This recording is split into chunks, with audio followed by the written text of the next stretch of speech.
Okay, imagine this. You're on a stroll in Pilgrimmed. You kill the Prism Troll and get the Prism Lance. And then you go into the desert and trip on accident. You drop the Prism Lance and try to find it. You find something very pointy out of the ground. You pull it out and, what the hell is this thing? The Sandpod Spear is a weapon you can obtain from the Sandpod enemy in the desert biome, with a 6.2% obtainment chance, or around that. It's a heavy spear type weapon with its main gimmick being, which in this case it's heavy, where you can pierce your spear forward and deal a high damage hit with bleed applied. Also, at the time I made this video, which is on version of Maple 3 Catch, the Sandpod Spear is the only weapon in the game that has a sand element as its element type. Now onto the stats. The Sandpod Spear is a sand element weapon that has a base damage of 26, a base range of 10, a really punishing 40% less swing speed, and 25% additional piercing. From the stats alone, this weapon is kind of interesting. I mean, it's mostly what you expect from a weapon that's a combination of a spear and a heavy melee. Alright, now onto the facts or trivia section of the video. So, Sandpod Spear. It's probably one of the least used weapons in the game, as well as like a weapon that barely gets balance changes. Throughout its existence, the weapon is basically the same as it was since release. Also, one last thing before we get to the builds that I use with this weapon. One of the things that made me make this video was that there was this dude named Goofygram on YouTube. You know, I don't really check out Pilgrim content scene that much unless I'm bored out of my mind. So yeah, I checked this dude's video out, and he makes these videos where he uses Sandpod Spear and until like I make videos on it. So like, here it is, man. You can suggest some other weapons or something. I don't know. Alright, now that we're done with that, totally not trying to increase the length of the video with the trivia / facts section, as well as what I'm currently typing right now, the builds. My way of making builds has changed quite a bit since those trying out your build streams. So yeah, the builds might seem a little out of the ordinary, so as always, we'll talk about crit and non-crit builds.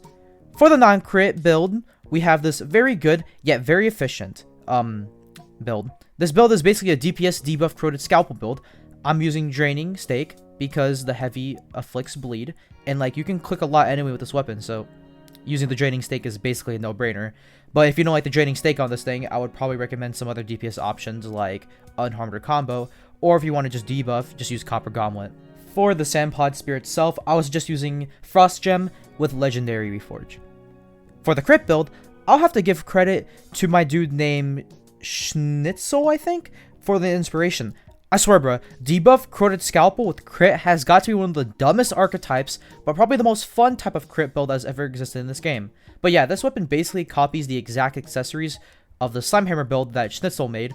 For the Sandpod Spear itself, I would just go Fire Gem with Legendary Reforge, just like the Slime Hammer. Well, and it's not sharp, but you can go sharp if you want to. Alright, then, now it's time to test bosses. Since this weapon is a mid to end game weapon, I decided to go with Old Fart as the end game boss and King Sandpod as the mid game boss for obvious reasons. Anyways, we'll be using the non-crit build on King Sandpod and the crit corroded scalpel build on Old Fart, so we'll start off with the non-crit build on King Sandpod. I'll let it play through after I'm done talking for both the segments. So the non-crit build, it's honestly as average as a build can get. Well, not really average, it's pretty good. I mean, in terms of DPS. What I meant to say is that I mean, you don't really see it that much, but, you know, I've actually seen a lot more corroded scalpel builds lately. Like, for anything, you know, Slime Hammer primarily. I mean, I think Ice Dagger has seen some, but... Alright, now it's time for the crit build. I don't really have a lot of words to describe this build, except that it's very efficient and powerful. I mean, it's also pretty nice that you don't need to maintain combo unlike the non-crit build. I just think this build is also pretty good with this spear because of the bleed effect from the heavy, which means that you use the Sandpod Spear heavy on this build more than other builds.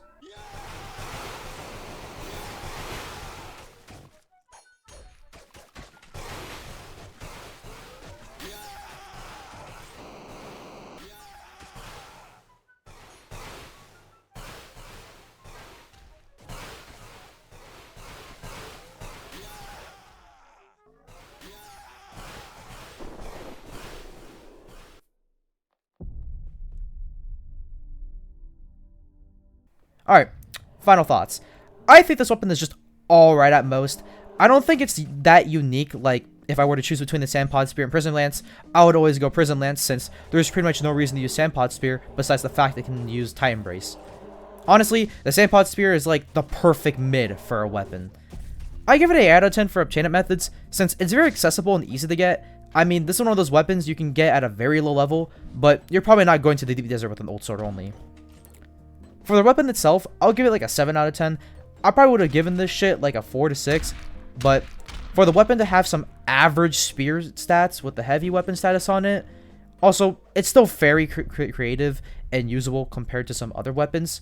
And for the quote-unquote gimmick, which in this case the heavy, you know, I always have this pardon because, you know, like, it's either, like, the other weapon has some new gimmick or some, like, heavy that, like, differentiates itself from the other, like, spear heavies or, you know, other melee, like, basic heavies. I'll give it, like, a... I mean, it's not really that unique. I'll give it like a 7 out of 10. It's mostly just like the mithril spear, like heavy, except it inflicts bleed, which is not really that strong. Well, I mean, sure, you can use it with like, the draining stake, but I think freeze is, in my opinion, a little bit more better than that. All right, and that marks the end of this video.